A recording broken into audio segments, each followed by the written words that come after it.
We do. Oh, good. We do. And so, although Bob and I were talking about that earlier today, and the problem is, for the last 10 years, we've had absolutely nobody come to our house. So my wife doesn't want to buy a candy anymore because I just sit and eat it all, and it's not good for me. So she won't buy any more candy. So really, we don't have anybody. We had the last 10 years, we've never had anyone come around to our house. Hey, Ron, when does your costume come off? So when does my what? Sorry? Your costume come off. Oh, my costume come off. Well, I was gonna, they've got lots of, I could probably put one on. It's, they've got lots of those to add to the backgrounds on the, for Zoom. You can put the overlays on Zoom. Bob's done a few in the past, but I think they get a little tiring after a while.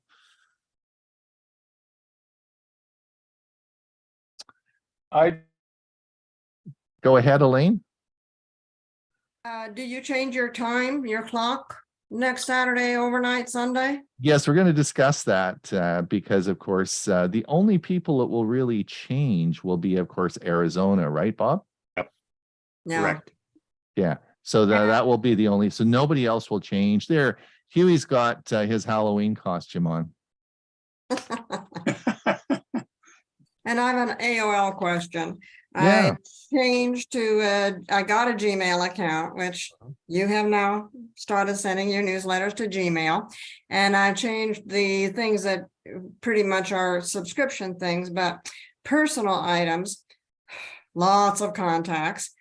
What is the worst thing that can happen if I continue to check my old email, AOL email, not answering anything, but just waiting for people who may be on my contact list, who maybe don't even contact me anymore, waiting to see if anybody contacts me and then not answer them, but go to Gmail to answer them? What's the worst thing that can happen if I continue to check the old AOL account? Nothing. In fact, in Gmail, there's a setting. I don't know if you saw the setting when you imported all your AOL contacts.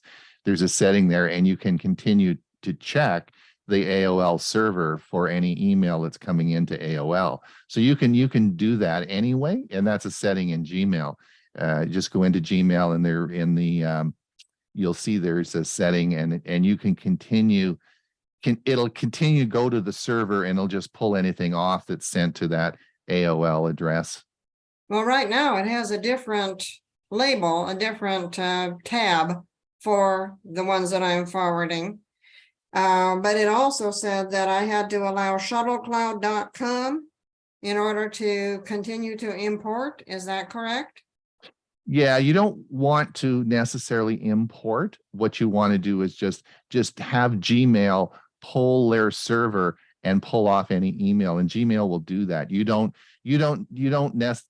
I wouldn't go and continue to pull for contacts to bring the contacts over. You've done that. What you just want to do is see, is there any email on AOL that you want, right? And Gmail does that. And that's just a setting in Gmail. They'll just go and they'll check it and pull anything in there. What I would then do is I would set up a, now Gmail calls them labels. A lot of other people call them folders. I would just set up a rule, or a rule that says anything that came in from AOL goes into this folder. So, you just check the folder occasionally if that's depends how you want to set it up. But Gmail makes it really easy to do that. And I don't need this shuttlecloud.com. No. Gmail will do that for you. It's just a one-click setting in Gmail. And do you have any idea where that setting is? If you drop me an email, I'll send you a picture of the setting. I just can't do that right now. I'll look and see if I can find it. If I can't find it, it's right where you import your AOL settings. It's right there. It's right in the same block. Okay, I'll look for it. Thank you. Okay. Go ahead. Ivana, you still got your hand up. Did you have another question? No, sorry. Okay. Yeah. Hey, Ron, would you give us a heads up next time you're going to announce you're going to buy something from Apple? Because I notice it spikes every time you announce something. I know. Well, it's interesting. Apple, I don't know if you looked at the tech stocks lately. I mean, the markets are way down. We'll see. You guys got to start buying some stuff. You've got to get the markets going up again. We've got Black Friday's coming. We've got to get our credit cards out and do some buying here. Yeah, I know Facebook, now called Meta, dropped 70% over 2 days. I know. How much do you lose? $100 billion or something? I mean, it's just crazy. So, Hey, I've been shorting this stuff. Good, that's smart. well, maybe we'll see. Yeah, it still doesn't grow any hair, but you know, I made some money on it. Welcome, So- Dewey. It's nice to see you joining us. It's great to be here. Can you hear me? We Yes, can. sir. We can. Great. Good to see you all. Hey, There's hi, my honey. Joanne.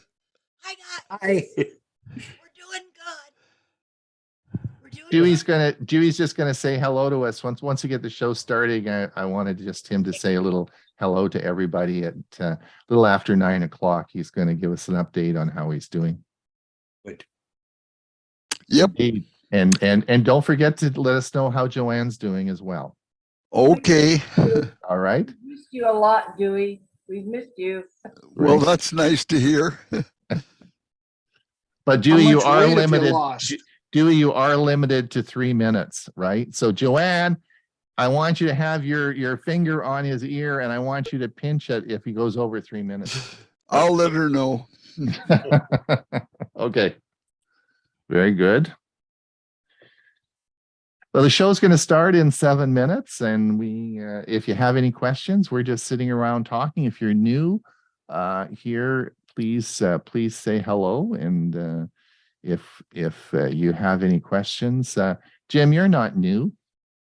No, but I got a question. Okay, all right.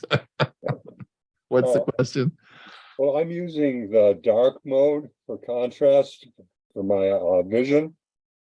And particularly when I'm in Gmail, the emails are fine, but the menu bar, the icons for all the actions you can take regarding the Gmail are so faint I can barely see them. Do you guys know any way of making those particular icons the same as the text? Don't know. Any comments from anyone? I don't. I noticed that on one of my neighbors.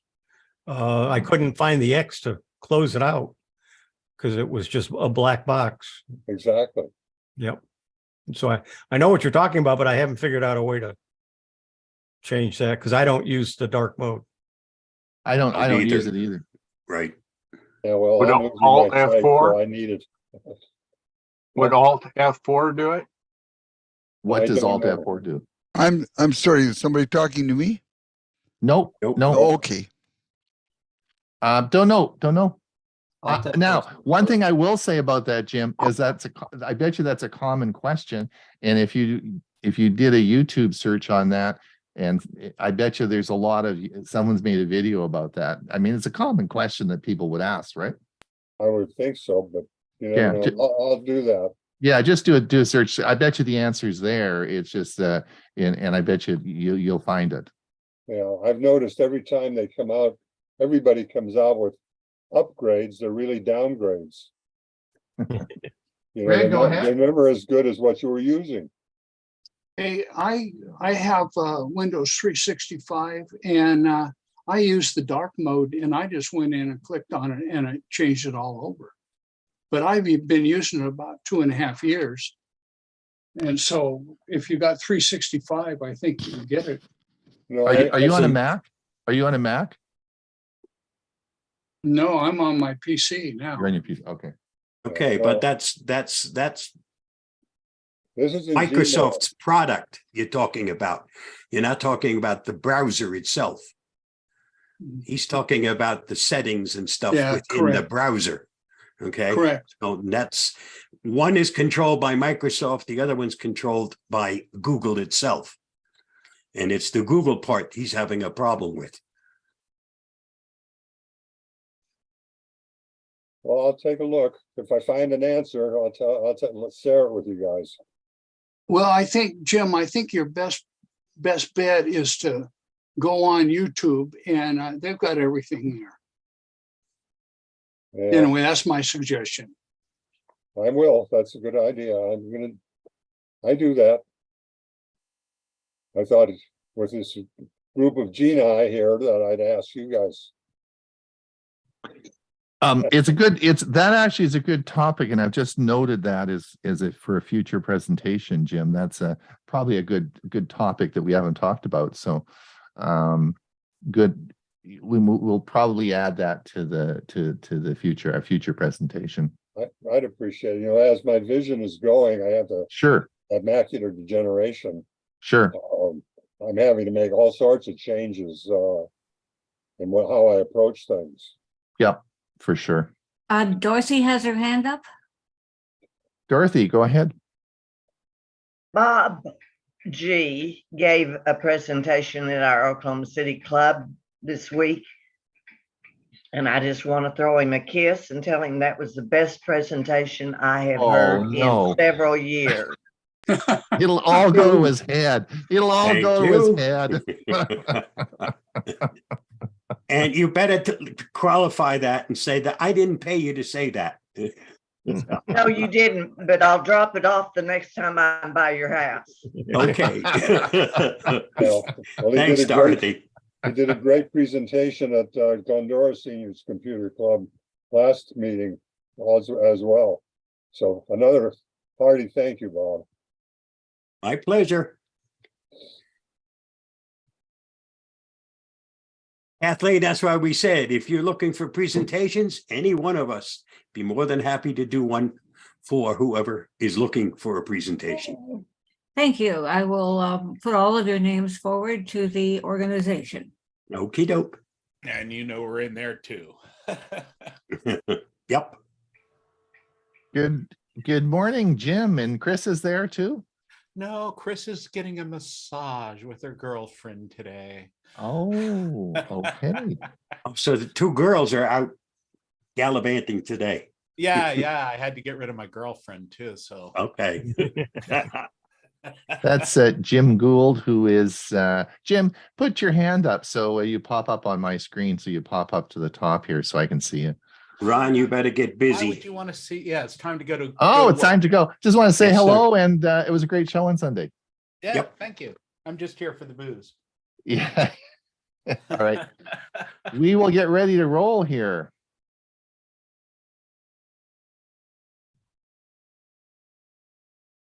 I'm going to mute everybody.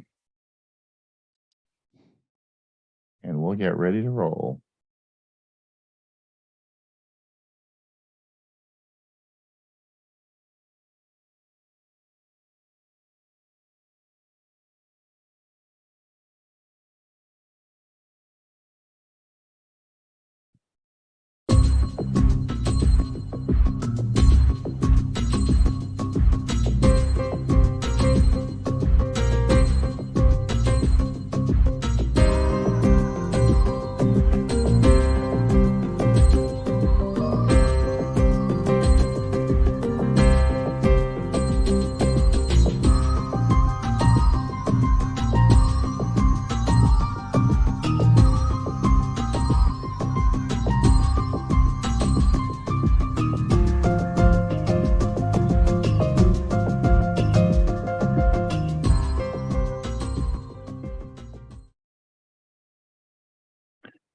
Good morning or afternoon or what time it is in your time zone.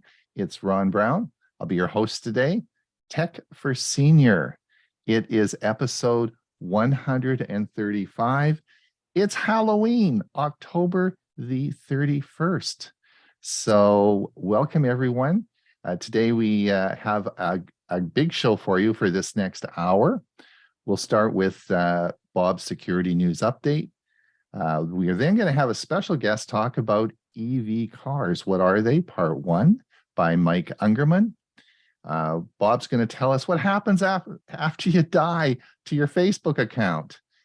And I'm going to give you an update on the Instant Ink program. I've been working with, and Ray's, Huey's going to tell you how to identify hoaxes. And then, of course, Ray has a music outro. We'll see who died this week. Anyway, and then we'll have a Q&A and get on with the show. So that's great. Now, we also, at the end, we have, of course, our premiere service. And on the premiere service today, and I sent the email out on our Saturday newsletter for the link, and I'll put the link in the chat. But today on the premiere service, we're going to talk about three things: cars and trucks.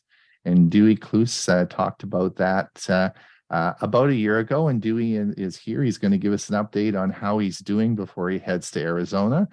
And I'm going to talk about saving your precious moments. And then Hewy's going to talk on files and formats. So three popular topics today on our premiere service. As you know, Dewey Kloos and of course Joanne are good friends of mine, and of course everybody here. And Dewey did a number of presentations for us this past year. He retired. This is about the time when they head down to Arizona. And of course, at Silver Ridge is where I was for 10 years. And that's where I got to know Dewey. So he's heading down there. And I sent him an email on the weekend and said, how the heck are you doing? Why don't you come on the show and give us a little update on how you and Joanne are doing? And so I think you're here, aren't you, Dewey? Yes, I am. Can you give us a little? Now, Joanne, he only gets 3 minutes. Sorry to say, first of all, that my sweet Joanne has got another obligation with an appointment that she's just left for, so she is not here. Okay. Well, anyway, I guess, first of all, most of you know I had a stroke 18 months ago. And from a worldview, a stroke's trajectory is generally downward. However, there are ups and downs within that trajectory. And at the current time, I'm experiencing a few absolutely phenomenal ups, but there are plenty of downs. It just takes longer for me to get everything done every day for whether it's personal care, things around the house, helping in the yard, jumping on my John Deere, and I don't jump on anything, but getting on my John Deere tractor lawnmower to mulch leaves. At this time of the year, you see beautiful leaves in the background. Most of those have fallen off the tree. Well, anyway, from overall, I'm feeling really good. My mind, the great thing is my mind is good. The bad thing is I'm so darn busy with so much going on that I don't know whether I'm coming or going at times. I feel like I'm a juggler with a half dozen balls in the air. For one thing, they're doing a major street rebuild on our street, a once every 50-year rebuild, and that has just kept me intensely busy. My front yard is changed dramatically. The street outside our house is narrowed from 43 feet concrete to 26-foot asphalt. These are huge changes, but anyway, we're doing the best we can. I'm not sure what else to tell you. Perhaps you might want to fire a question or two. Nope. When are you going down to Mesa? Oh, yes. We're going to be flying down on Thursday evening, December 1.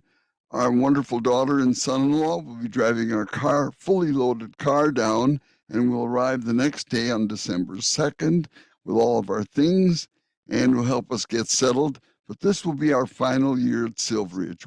We have made a decision that we need to bring that part of our wonderful life to an end, because the certain is simply, or what shall we say, the future is certainly has its uncertainties. And like I've often said, one bad fall, I could be dead in hours. That's the big problem. When you have bad balance and a stroke and you're physically limited, it's a problem. But we're going to try to enjoy the entire season at Silver Ridge. When we come back, it will be our last time. And whatever remaining time we have left, we'll enjoy in Minnesota, even in winter. Thanks a lot. Thanks for the update. Hewie, we had a busy week last week. Yes, we had the learning Chromebooks as well as the normal things that we have. Right. Happy Halloween, by the way, to everybody.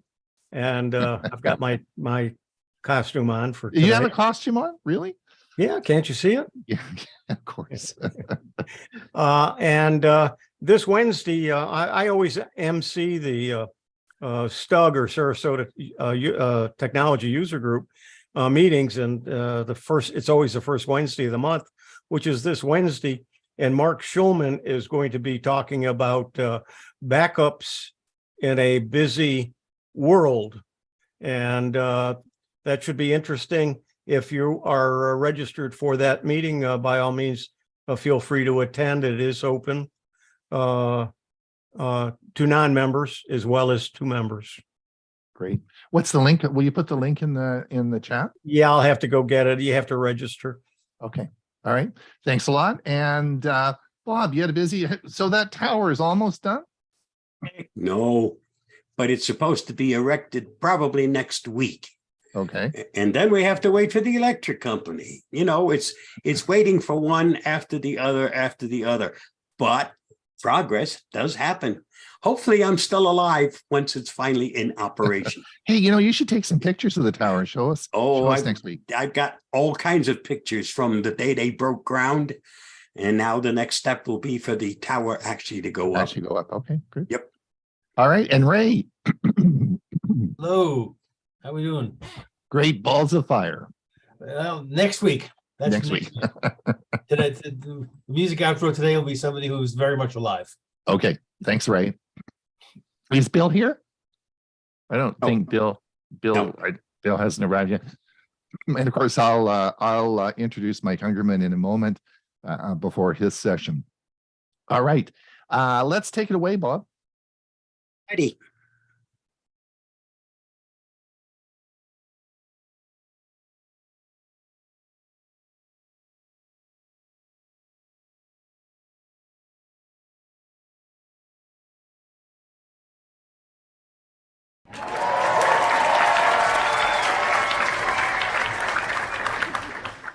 If you find this video helpful, don't forget to like, share, subscribe, and ring that notification bell.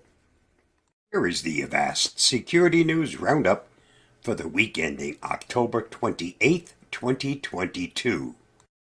Chrome extensions with 1 million installs hijack targets browsers. Researchers at Guardio Labs have discovered a new malvertising campaign pushing Google Chrome extensions that hijack searches and insert affiliate links into web pages. Because all these extensions offer color customization option and arrive on the victim's machine with no malicious code to evade detection, the analysts named the campaign Dormant Colors. According to the Guardio report, by mid-October 2022, 30 variants of the browser extensions were available on both the Chrome and the Edge web stores, amassing over 1 million installs. The infection begins with advertisements or redirects when visiting web pages that offer a video or download.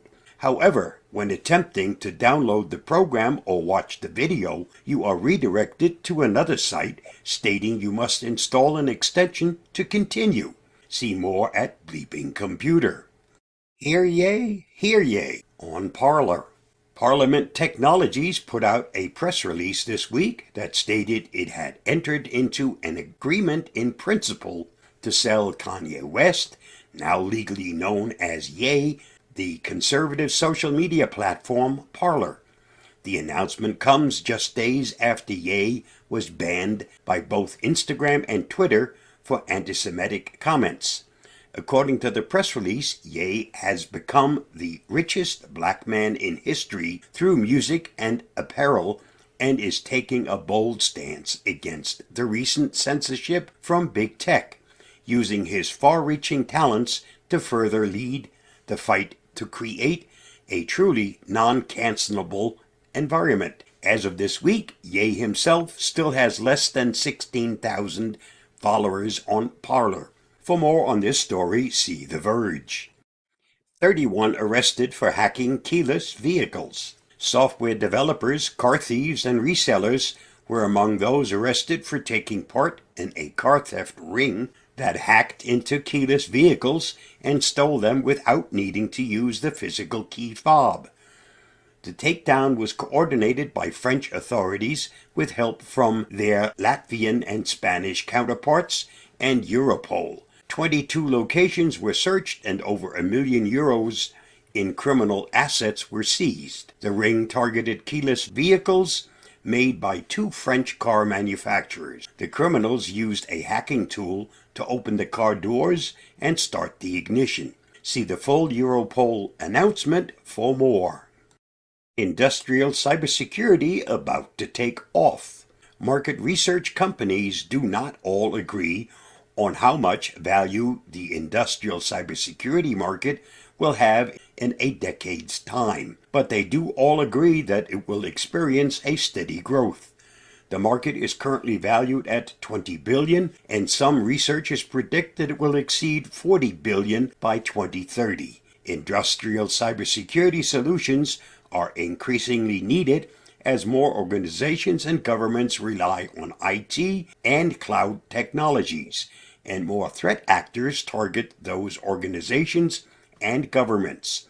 Network security is expected to dominate the market, but cloud security will see the most growth. To learn more, see Security Week.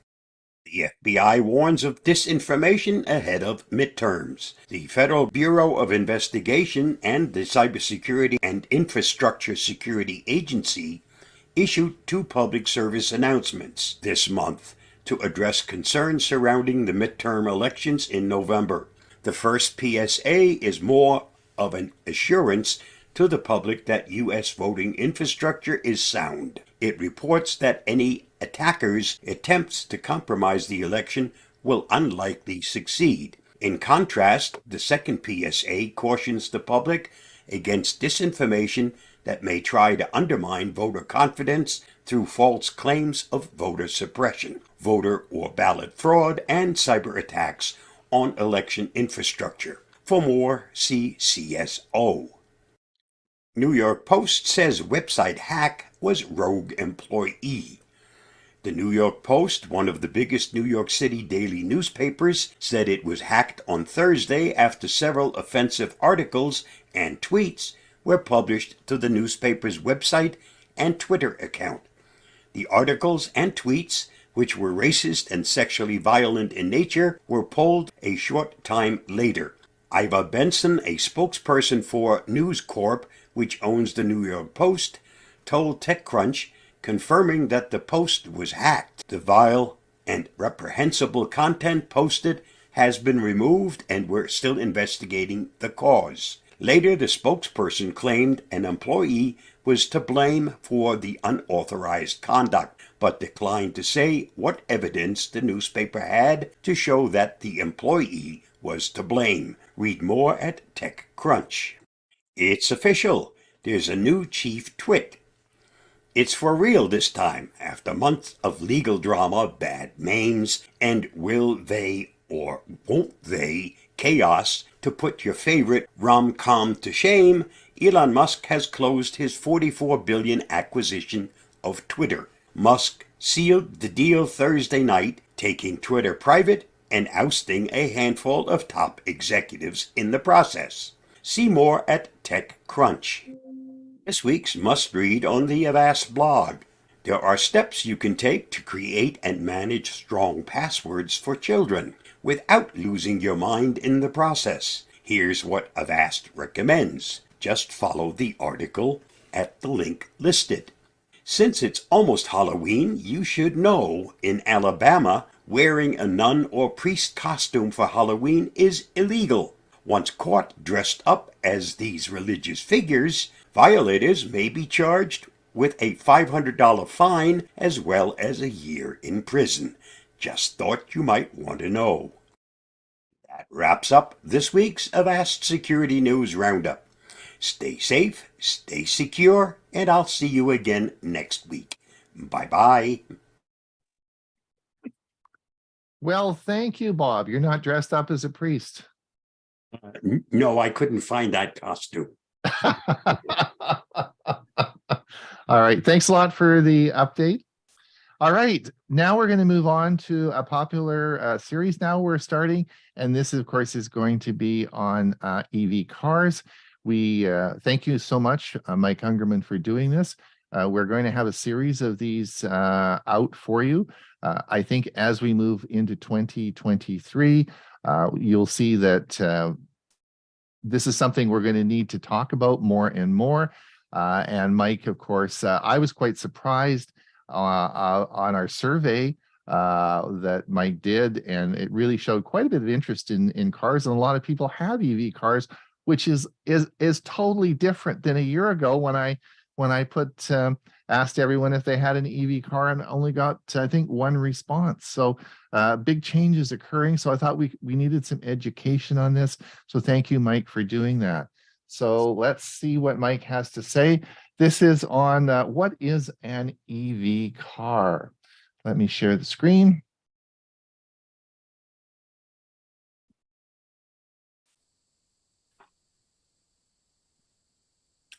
Hi, I'm Mike Ungerman of the Central Florida Computer Society. I have previously presented on solar PV systems for the production of electrical energy. Today, I'm starting a series on electric vehicles, which for me is a natural follow-on to my previous presentations. In 2017, I installed my first phase of a solar PV system on my home. And that fall, I attended Orlando's International Auto Show, looking for a potential replacement of my 5-year-old car, a Hyundai Tucson. While at the show, Kia was promoting their about-to-be-released 2018 Kia Niro plug-in hybrid. It seemed to me that it would be a natural match for my solar PV system, in that I could produce electricity to charge its battery on sunny days and essentially drive it for free for the first 26 miles of pure EV power before it would switch into a hybrid mode. I placed my order in December and picked it up in February of 2018. We'll talk more about this car in later presentations. I think the best way to start our series is to learn about the 3 types of electric vehicles: hybrid, plug-in hybrid, and full EV. Dan Edmonds of Edmonds Cars YouTube channel has given us permission to play his very good video on this subject. So, on with the show.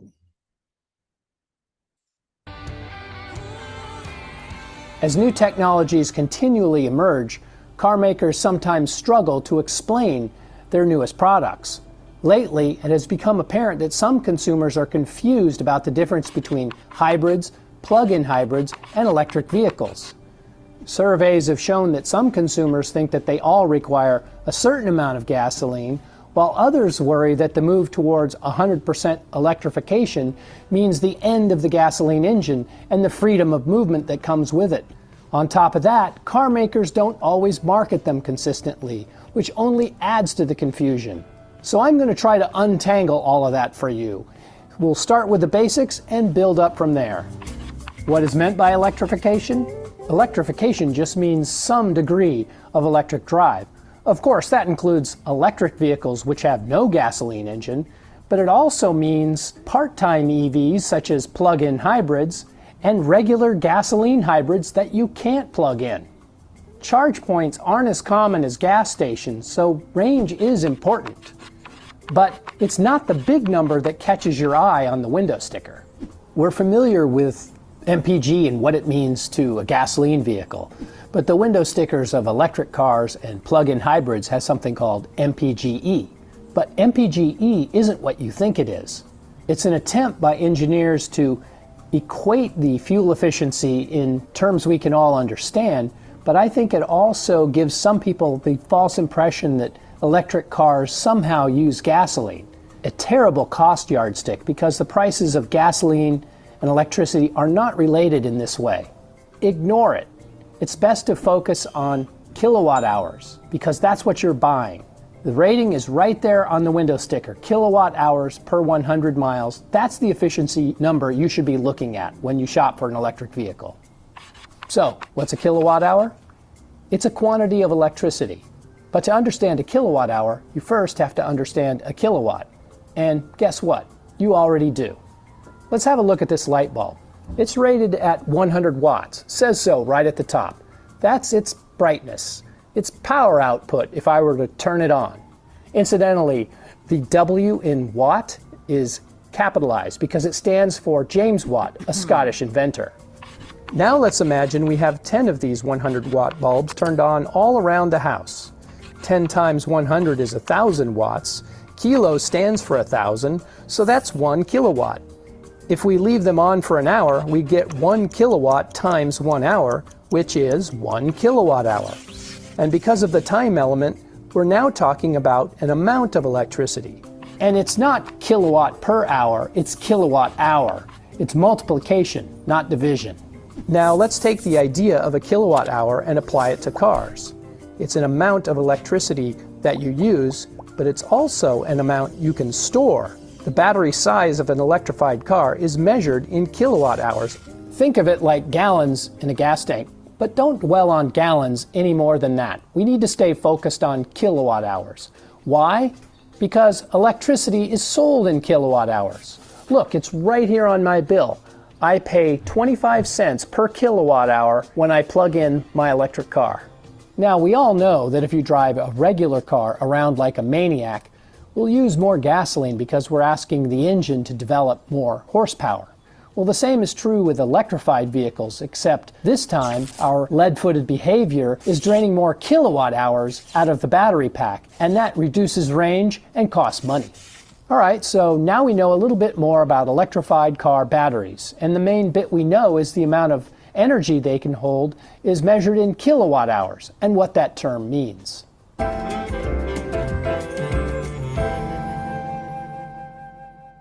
So now we can talk about the three main types of electrified vehicles: hybrids, plug-in hybrids, and electric vehicles. Electric vehicles are in the spotlight these days, so I'll start with them. When we say electric vehicles, we mean all electric vehicles, or EVs for short. They are technically known as battery electric vehicles, BEV, so your geekier EV-owning friends might call them BEVs. Here there's no engine, no gas tank. They use zero gasoline and have no tailpipe. EVs have large electric motors because they are the sole source of propulsion. And their batteries are large, so big in fact that they usually form a layer under the entire floor of the car. Their storage capacity ranges from 32 to over 100 kilowatt hours, depending on the model and how much you're willing to pay. Like any other vehicle, consumption varies by size and type. The most efficient EVs are rated to use about 25 kilowatt hours per 100 miles, while heavier and sportier models are in the mid to high 40 kilowatt hour per 100 mile range. And contrary to NPG, lower is better here because this is a consumption rating. Use less, pay less. Say you drive 12,000 miles a year. That's 1,000 miles a month. If your car is rated to use 26 kilowatt hours every 100 miles, simply multiply by 10 to get 260 kilowatt hours for 1,000 miles. In my case, I'd multiply that by 25 cents per kilowatt hour and get $65 per month for fuel. Range is overhyped. Few, if any of us, drive 300 miles in a day. And for those who do, well, an EV probably isn't the right solution. If you can plug in every night, well, it's better to think about how many miles you drive in a day, not a week. In my own experience, 100 miles is fine. And I think that's true, especially if you have a second vehicle to use on longer trips. Okay, maybe you want 150 or 200 miles because you like to take weekend trips. I get it, but don't overbuy. Batteries cost more, way more, they take up space. Buying too much could be a barrier to entry that you don't need to really worry about. So-called DC fast charging can become important if you do opt for more range, and most current EVs can support it. It's mainly only necessary if you'll take the car on long journeys though, and your route will generally be confined to where the networks go. But honestly, anything with over 100 miles of range is going to be comfortable to all but the most lead-butt road warriors. Daily charging is where it's at, and that's typically done at home while you're asleep. The car's included cord will have a 120-volt plug that's designed for a household socket, but that's not fast enough if you're going to drive more than 30 miles a day. In that case, a 240-volt home charging station is the way to go, because it's significantly faster. You'll have to have an electrician install one, but it's a worthwhile expense.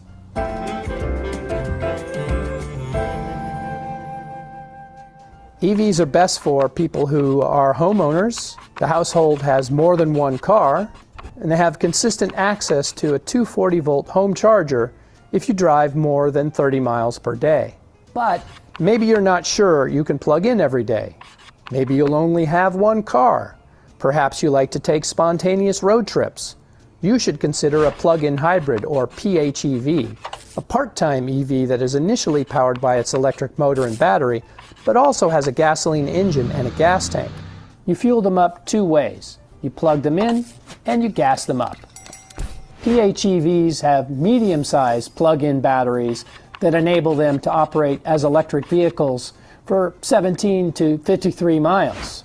And when the juice runs out, the gasoline engine comes on automatically and powers the car like a regular gasoline hybrid.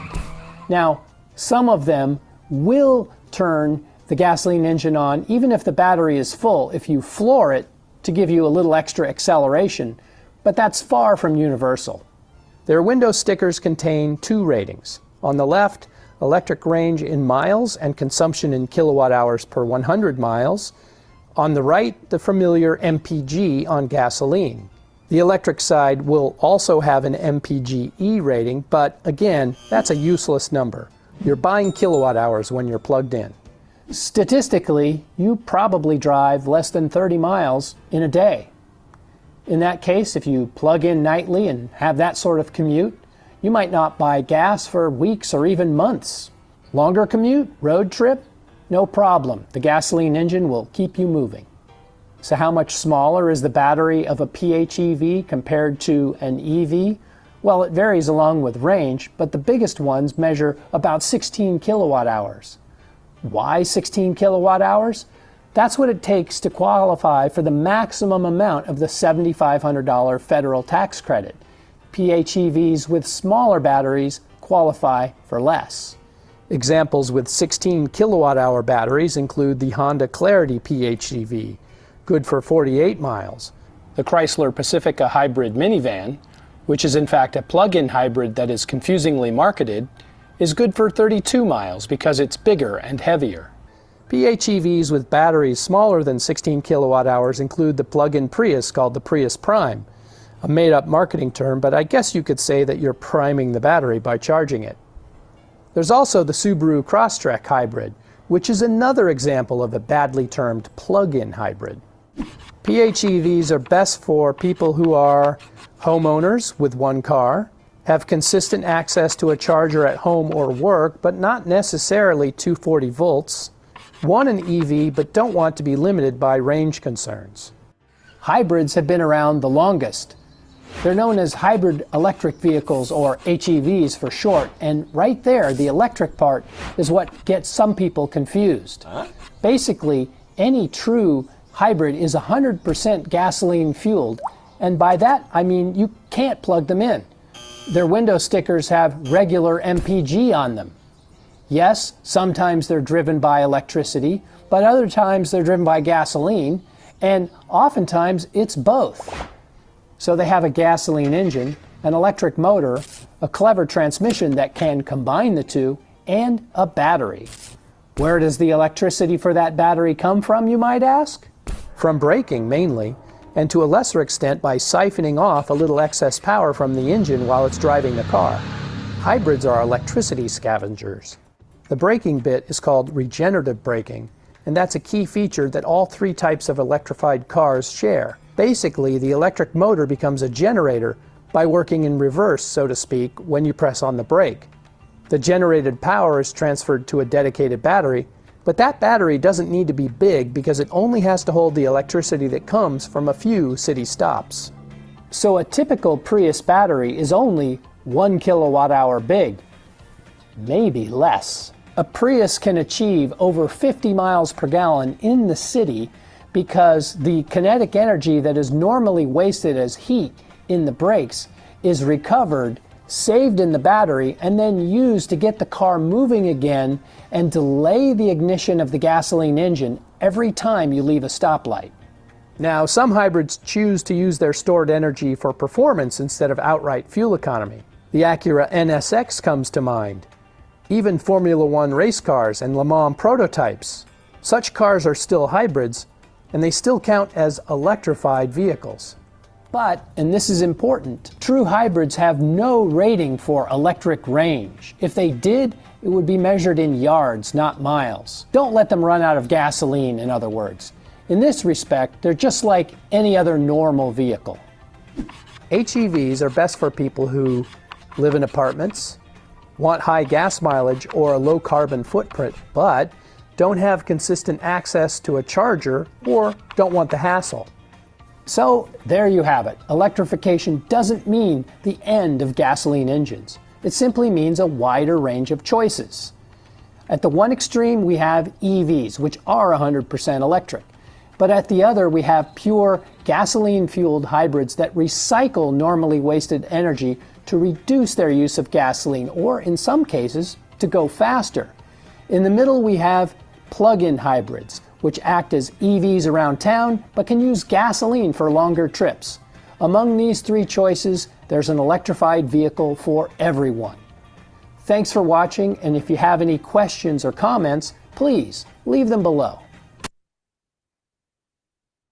So I want to thank Dan Edmonds for his excellent video. It's touched on more than just the three types of EVs, including a lot of the basics for the technology behind how they function and what to look for when researching an EV. Many factors will go into decision on whether to obtain an EV, some of them shown here.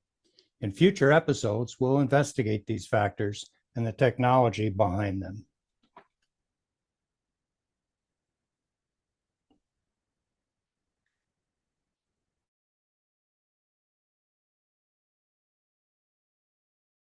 Well, thank you, Mike. That was very interesting. Well done. It was a good, for sure, a very good video.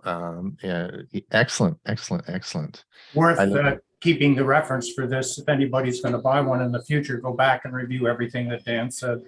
Right, right. And of course, we record this, and this will be up as part of our episode 135 today. Bob, are you ready to tell us what happens when we die?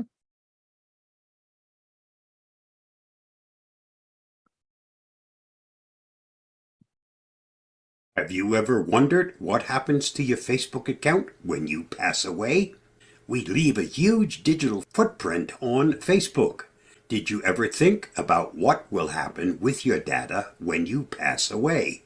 Facebook is an important part of a human's life events.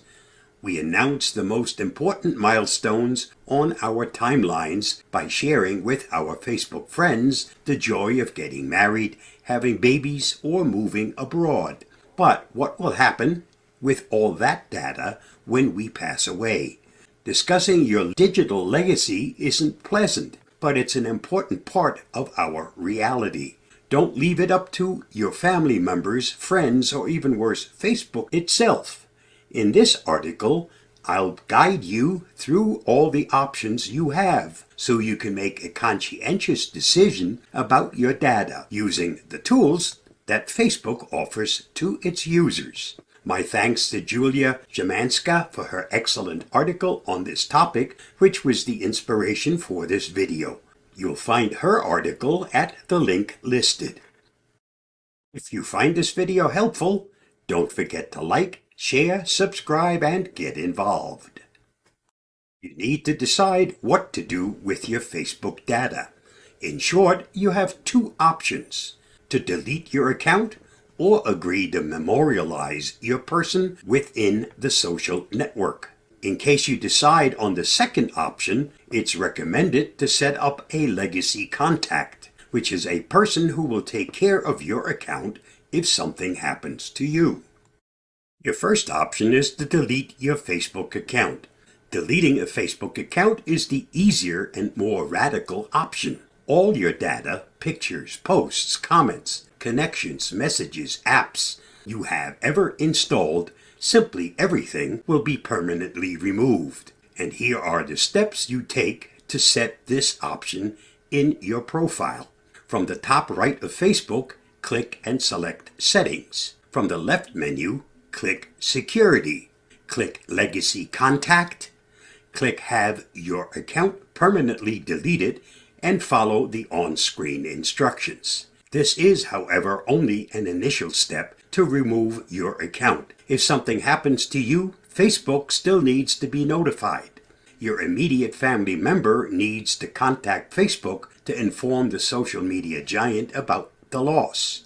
There's a special request for deceased person's account where all the information, including a death certificate, needs to be sent. Only after that will Facebook permanently remove your profile. Your second option is to set up a Facebook legacy contact. A legacy contact is a trusted person, a friend, or a family member that will make sure your profile is memorialized and taken care of after your death. According to Facebook, the legacy contact will be able to, number one, write a post to display at the top of the memorialized timeline, for example, to announce a memorial service or share a special message. They can also respond to new friend requests from family members and friends who were not yet connected on Facebook. They can also update the profile picture and cover photo. They can archive your data only if you check this option in the settings. Photos and videos you upload, wall posts, profile and contact info, events, and friends list. The following data can't be downloaded: messages, ads you clicked, pokes, security and settings info, photos you automatically synced but didn't post. Advice on how to set up a Facebook legacy contact. Select the person first and talk about it in advance. You can always change your selection and choose another person, but it is always better to discuss this responsibility in person ahead. It is also important to educate your legacy contact what to do. And here's how to add a Facebook legacy contact. Click in the top right of Facebook and select Settings. In the left menu, click Security, then click on Legacy Contact. Type in a friend's name and click Add. To let your friend know they're now your legacy contact, click Send. Your friend will be notified with the following message: what to do if you're appointed as a Facebook legacy contact. Respecting your deceased friend or family member is a responsibility. The first thing you will have to do is request memorialization of their profile. To do that, follow the link listed. Once it is set up as a memorial, the profile will receive the remembering label just above the name, next to the deceased person's profile picture. Memorialized profiles don't appear in public spaces, such as in suggestions for people you may know, ads, or birthday reminders. As a legacy contact, you can manage a profile in a limited way. To do so, you have to go to the bottom right of the profile's cover photo and select Manage. Then it's possible to add a pinned post to announce to the circle of the friends what has happened, respond to new friends' requests, change the profile picture and cover photo. This may not be a pleasant topic, but the older we get, the more important it becomes to set this up. It also takes a burden off those that are left to carry on after we are gone. Stay safe, stay secure, and I'll see you again soon. Bye-bye. Thank you, Bob. Excellent advice. A little forethought will give our loved ones a lot easier time after we're gone, right? Correct. All right. Excellent. Now, many of you know that I guess you may be looking for a new printer. We're coming up to Black Friday. This is a printing topic. Many of you know that I participated in the Instant Ink program, and I wanted to give you an update of just what's happening and my thoughts on it. So here's a short video on the update. It's Ron Brown with Tech for Senior. You must watch this video before purchasing your next HP printer. Now, in March of 2022, I wanted to evaluate the Instant Ink program that Hewlett Packard has, and I purchased a 6055E HP Envy printer for assessment. It is now 7 months since I've been in the program, and I wanted to give you an update of how things are going. Since Black Friday is coming up, and many of you are considering purchasing a printer, I wanted to give you some important news about the Instant Ink program and some of the pitfalls you'll want to look at before you purchase an HP printer. So if you have an existing HP printer and are considering using the Instant Ink program, then that is certainly possible if you have a relatively new machine. I'll put the link below, and you can go to the HP website and actually have a look and see if you have a compatible printer. If you do, then you can sign up for the Instant Ink program. The details of the program I'm not going to discuss today. That was done in the previous video I made, and I'll put the link below and up here so that you can watch that video. You may be considering an HP printer as a purchase consideration, so here's what is important for you to understand. When purchasing an Hewlett Packard printer, it is very important that you read the fine print. The Instant Ink program will be displayed on the box or the sales material, so here's what you need to look for.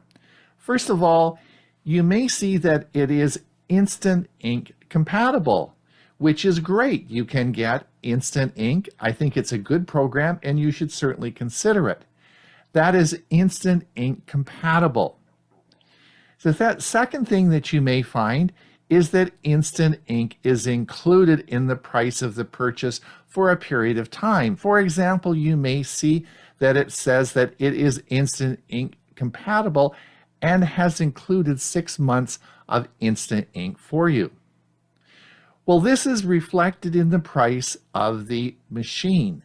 So if you decide that you do not want Instant Ink, maybe that you don't want the program, you don't want to give HP your credit card, you don't want them keeping track of how many pages you're using, then you would not want to purchase that printer, because the price of that free ink they're giving you, well, not really free, is included in that price. The second thing that you may be looking for, and this was my case, is I got what we call HP Plus. Now, what is Hewlett Packard Plus or Instant Ink Plus? Well, this is an added benefit that you get, but again, this is baked into the price of the printer. And in my case, I got 6 months of free ink. Well, I'm not going to say it's free. It was included in the price. So when I signed up for the Instant Ink program, included in the price of the printer was a promotional fee that I got for the first 6 months ink program, and that included the ink. And it even got better. For the first 6 months, I got up to 700 pages per month of printing, all included in the price of the printer. I went racing upstairs to my wife and said, "Honey, we can print 700 pages a month, and they're just going to keep sending us the ink, no charge." She looked at me and said, "But we don't print anything." So that's a clue. If you don't print anything, do you really want to pay extra for HP Plus? It also extended the warranty on the printer by 1 year. So let's recap. You may just be wanting to use the Instant Ink program. You may have an existing printer and want to have all the advantages of the Instant Ink program. Fine. If you have a compatible printer, you can then sign up for the service. If you are looking to purchase a printer, you may find that the printer you're going to purchase is Instant Ink compatible, which is good. But you also may find in the price of that printer that Instant Ink is included, either for 3 months, 6 months, and in some cases up to 2 years of Instant Ink is included in the price of that printer. So you certainly would not want to not use 2 years of ink that you have already paid for. The third situation would be Instant Ink Plus, and again for the first 6 months you have an added bonus of all the ink that you can use, up to 700 pages. Again, you're paying for that, and that's included in the price of the printer, as you can see here in the printer that I purchased. All right, just an update on my Instant Ink program. More to come. Hewie, are you ready to roll? I definitely am.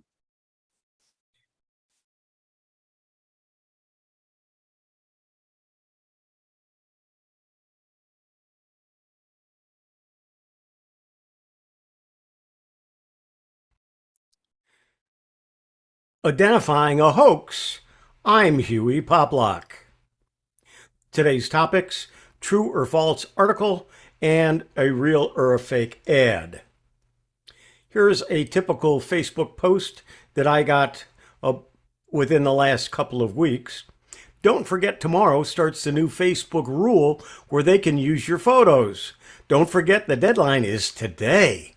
If you prefer, you can copy and paste this version. If you do not publish a statement at least once, it will be tacitly allowing the use of your photos as well as the information contained in the profile's status updates. Do not share, copy and paste. Their new algorithm chooses the same few people, about 25, who will read your posts. And then it continues. What I did is took one of the statements right at the beginning and I highlighted it.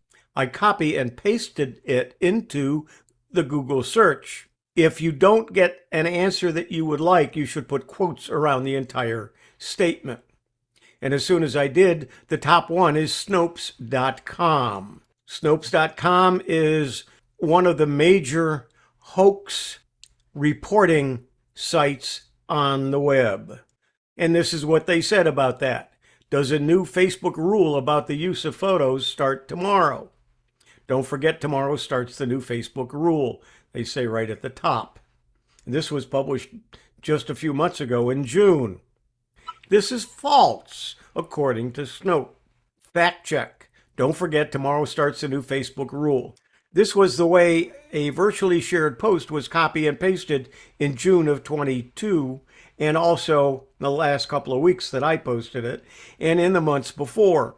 It claimed that the deadline for this supposed rule change was today. Good news for Facebook users was that none of this is true. It's been making the rounds in one form or another for at least a decade. Here's another article that one of my friends posted. It's official, signed at 7/14. It's even passed on TV. Facebook will start charging this summer. If you copy this to your wall, your icon will turn blue and your Facebook will be free for you. Please pass this message. If not, your icon will be deleted. P.S. This is serious and the icon will turn blue. Copy and paste to your wall. And again, Snopes says they found that article and it says it's false. The post claimed the news had even been broadcast on TV. However, this is nothing more than a repeated iteration of a long-running Facebook hoax. To be clear, Meta has never announced any plans to charge Facebook users money in order for them to be able to use the platform. All right, now what about a Facebook ad? Here was an ad that appeared in my Facebook a couple of weeks ago. It It's a transformer remote control folding scooter. And there's free shipping on it, but it's $46.98. And I looked this through and through. I looked at the pictures, but for less than $50 doesn't make sense. So I did some searching, and I did the searching on transformer remote control folding scooter. Guess what I did? I found it on Amazon for $2,775, not less than $50. So one of the things that I do when I see one of those ads, and I see them very often of products that should be much more expensive, very cheap, I go to scamadvisor.com and I put in the name of the URL for the website that is selling the product. And I did that for this particular one, and it gave me a trust score of 1 out of 100. In other words, it's a scam. Now, why do posts on Facebook ask you to copy and paste? The original poster wants you to copy and paste to get the message as far and wide as possible. But these original posts often do not come from people like you and me. They come from people who have an agenda. If they can get you to copy and paste, they significantly extend the reach of the post. So why not be a good Facebook friend and do as you're asked? Why shouldn't you copy and post this to your own timeline? Well, there are several reasons. One, by creating a new fresh post with copy and paste versus share, you've created another occurrence that Facebook has to track. This process creates a new unique instance of the post. It's harder for Facebook or the original poster to remove the message when it's copied and pasted as unique posts. Number 2, the message language can be searched and scammers can find all of the people who posted it. This lets scammers or others know people are open to the message that was posted. Try it. Copy a few lines of that post and paste it into Google search and see what happens. 3, it circumvents your privacy settings. If the original poster set privacy for friends only, then the people who share that post cannot share past the original poster's friends list. This severely limits the post's ability to go viral. Let's say the original poster had 300 friends. That is the limit of the post reach with a share. But with a copy-paste, the number of people to see that post is limited. If a message is deemed inappropriate by Facebook, they can easily remove one instance, the original post, and all shared posts will be removed.